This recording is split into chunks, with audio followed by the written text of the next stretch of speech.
రేవంత్ సర్కారు తీరుపై బీఆర్ఎస్ నాయకులు ఫైర్ అయ్యారు. మేడ్చల్ వివేకానంద విగ్రహం వద్ద బీఆర్ఎస్ శ్రేణులు ఆందోళనకు దిగారు.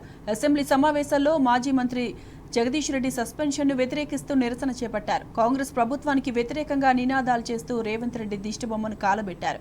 ఈ మేరకు ఆందోళనకు దిగిన బీఆర్ఎస్ శ్రేణులను పోలీసులు అరెస్టు చేసి పోలీస్ స్టేషన్కు తరలించారు.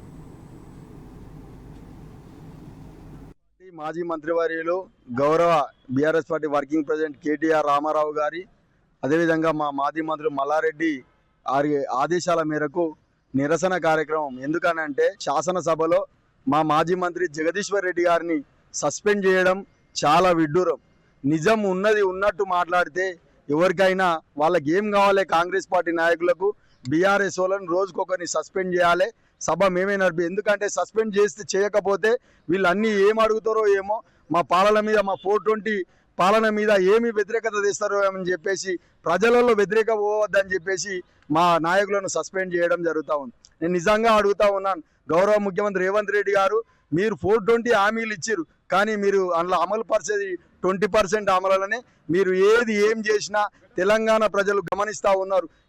మేము నిరసన చెప్పే స్వేచ్ఛ కూడా మాకు ఇవ్వకపోతే మరి తెలంగాణ రాష్ట్రంలో గౌరవ ముఖ్యమంత్రి కేసీఆర్, మాజీ ముఖ్యమంత్రి కేసీఆర్ గారు తెలంగాణ రాష్ట్రం తెచ్చిండు కాబట్టే ఈరోజు మీరు ముఖ్యమంత్రి అయ్యారు. మీరు మర్చిపోతురు, బీజేపీ కాంగ్రెస్ పార్టీ రెండు ఒకటే. ఎందుకనంటే గవర్నర్ గారు మాట్లాడిన మాటలు మా మాజీ మంత్రి మల్లారెడ్డి గారు, మరి అదేవిధంగా మా కేటీఆర్ గారు నిజంగా స్వచ్ఛంగా చెప్పి జగదీశ్వర్ రెడ్డి గారు ఏంది, కాంగ్రెస్ పార్టీ నాయకులు స్లిప్పు రాసిస్తే గవర్నర్ గారు చదివారు. ఎక్కడ అమలైనాయి మీ 420 హామీలు, ఎక్కడ ప్రజలకు అందినాయి? ప్రజలు ఈరోజు తాగునీళ్ళు లేక, సాగునీళ్ళు లేక రాష్ట్రం అతలకుతలమవుతుంది.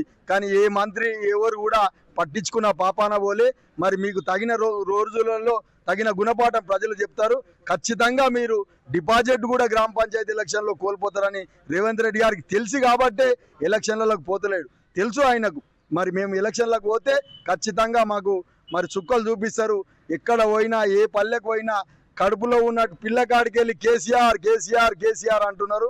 కాటికి కాలు దాపే అవ్వ కూడా ఎక్కడవా అనిపించింది, నా కేసీఆరే మంచిగా ఇచ్చిండు, అదే టైంకి వచ్చింది, ఆగో పోగో తినుకుంటా బతికినా కానీ ఈ రాజ్య ఇసొంటి నాయకులను మేము చూడలే అని చెప్పేసి మరి ప్రతి పల్లెలో కూడా హెచ్చరిస్తా ఉన్నారని తెలియజేస్తా ఉన్నాం.